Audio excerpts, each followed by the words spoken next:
আপনাদেরকে স্পষ্ট জানাতে চাই, এই উপমহাদেশে আমার সীমান্তে যা কিছু ঘটবে প্রত্যেকটা জিনিসই কিন্তু আমরা ইচ্ছায় বা অনিচ্ছায় আমাদেরকে প্রভাবিত করবে।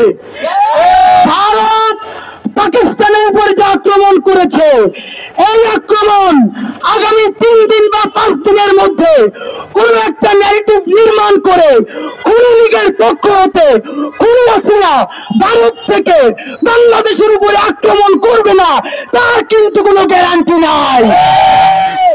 আপনাদেরকে জানাতে চাই, বাংলাদেশের সেনাবাহিনী, বিমান বাহিনী, নৌবাহিনী তারা কতটা প্রস্তুত জানি না। এখন দেশের 18 কোটি মানুষের 18 কোটি সেনাবাহিনী, আমরা নিজেদের জান দেব, জুলাই দেব না।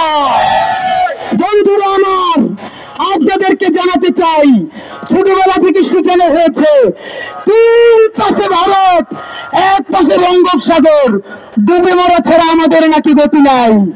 আমরা আপনাদেরকে জানাতে চাই, 18 কোটি মানুষ নিয়ে আমরা এইবার বঙ্গোপসাগরে নামবো ইনশাআল্লাহ। এই বঙ্গোপসাগর থেকে সমুদ্র সেচে আমরা ইন্দোনেশিয়া যাব, মালয়েশিয়া যাব, শ্রীলঙ্কা যাব, মালদ্বীপ যাব। এই সমুদ্র থেকে আমরা সারা বিশ্বকে সংযুক্ত করবো ইনশাআল্লাহ। এই সমুদ্র আমাদের দুর্বলতা নয়, এই সমুদ্র আমাদের শক্তি। ভারতকে বলতে চাই, যদি প্রভুত্ব বাদ দিয়া, যদি দাদাগিরি বাদ দিয়া প্রতিবেশী হতে চাও, গণহত্যার জন্য তওবা করো, জুলাইকে স্বীকৃতি দাও, স্বাধীনতা সার্বভৌমত্বকে সম্মান করো। আমরা তোমাদের 7 সিস্টার্স এর পরিবহনের ব্যবস্থা করবে ইনশাআল্লাহ। আর যদি দাদাগিরি করো, যদি প্রভুগিরি করো, যদি বাংলাদেশের স্বাধীনতা সার্বভৌমত্ব নিয়ে আগের মতন ষড়যন্ত্র করো, মনে রেখো বাংলাদেশ কিন্তু এই বিশ্বে আর একা না।